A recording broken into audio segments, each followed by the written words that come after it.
Perfect day out there. Thank you so much for stopping by. Today, I am going to be talking about the outburst of emotions. And my question about that is, what constrained you is what makes the difference. It could be an emotion of anger, it could be an emotion of rage, it could be an emotion of fear, whatever emotion it is. What constrained thou?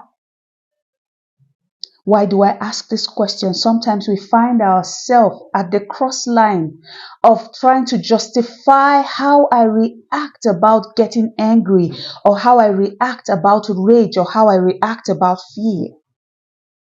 There's nobody that does not have emotions. That's the core of how we have been created. But what constrained you is what makes the difference. In the story of Joseph, Joseph was treated ill by his brothers. They sold him out. They gave him up because they were angry. They were jealous. Those were emotions. And for that little split of probably anger or rage or whatever it is, he rose up, pushed them to sell their brother.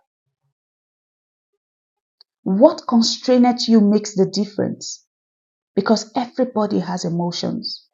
Do not justify the fact that you are angry and so you are an angry person, so everyone should let you be. No. What constrains you makes the difference. Now, when you get angry about a thing, or you have rage or any of all that, if you give it breathing room, you give it a reason to keep growing and brooding. If it could be fear, whatever it is, or jealousy or envy, when you give it room to brood, you don't give it a room to be constrained. That's where the danger lies. Because all of these emotions are embedded into us as humans.